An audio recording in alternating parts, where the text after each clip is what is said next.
5টার সময় বলে আপনার ছেলে গুলি খাইছে। রিস্কাওয়ালাটার জন্য আমার ছেলের বডিটা আমি পাইছি। ফোনটা এক সময় রিসিভ করে যে আপনাদের লোক মারা গেছে, গুলি খাইছে, আপনারা আসেন। পুলিশের তো 1 নম্বর আমার ছেলেরে মারছে। কোন পুলিশ মারছে তদন্ত করে তাদের বের করা হোক। এই যে 4 তারিখে যেটা যে আপনি কপালে যে পতাকাটা দেখতে পাচ্ছেন, এটা 4 তারিখে ফুটেজ। 5 তারিখে 2টার থেকে 2:15 আড়াইটার মধ্যে যখন হাসিনা শাহ পদত্যাগ করেন, পুলিশ পদত্যাগ করেন এই যাত্রাবাড়ি থানায়। বৃষ্টির মতন গুলি করে, সাউন্ড গ্রেনেড। ওই সময় আমার ছেলে ছিল যাত্রাবাড়ির সামনেই, ফুট ব্রিজের নিচে। খামেরা তো দাগ হয় কিভাবে? এই যে ভাবি, দাগও যাবে রাগও যাবে, নিন চাকা সুপার হোয়াইট। আপনি দেখতে পারতেছেন যে অনেকগুলো লাশ আছে, ওর পইড়া রয়েছে দেহ।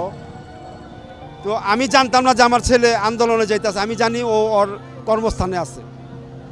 যখন 5টার সময় আমি খবর পাই আমার ছেলে মারা গেছে, ওর বন্ধুরা ওরে ফোন দিতেছিল, পায় না। এক রিস্কাওয়ালা ওর মরা দেহটা ঢাকা মিরপুর হাসপাতাল সলিমুল্লাহ কলেজে এখানে নিয়ে যায়। তো রিস্কাওয়ালাটার জন্য আমার ছেলের বডিটা আমি পাইছি। ফোনটা এক সময় রিসিভ করে যে আপনাদের লোক মারা গেছে, গুলি খাইছে, আপনারা আসেন। ও আমার ছেলের বন্ধুরা তৎকালীন সময় মিরপুর হাসপাতাল ইমার্জেন্সি গেটে যায়, ওর মরা দেহ রিসিভ করে। সঙ্গে সঙ্গেই অ্যাম্বুলেন্স ডাইকাই না আমার বাসায় নিয়ে আসে। তখন আমি খবর পাই নাই। 5টার সময় বলে আপনার ছেলে গুলি খাইছে। বাপের কান্দে ছেলের লাশ। কেন প্রতিবাদ করতে যে আমার ছেলের রক্ত দিতে হইল?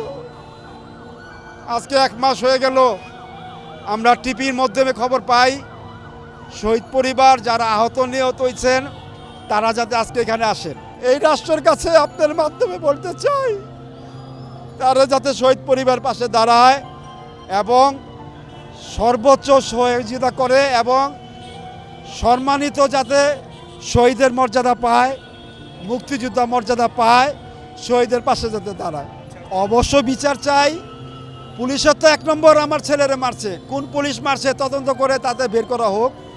যারা হুকুমদাতা তাদেরকে আইনের মুখোমুখি করা হোক। আমি খুব কষ্টে আছি। আমার সন্তানই একমাত্র সংসার অবলম্বন ছিলেন। আমি আজকে 1 মাস ধরে কোনো কাজকাম করতে পারি না। আমি একখানে চলতে ফিরতে পারি না। কোনোখানে আমার শান্তি পাই না। আমি আল্লাহ একমাত্র উপর আল্লাহ আমাদের ছাওয়া, আর তো কেউ দেখি না।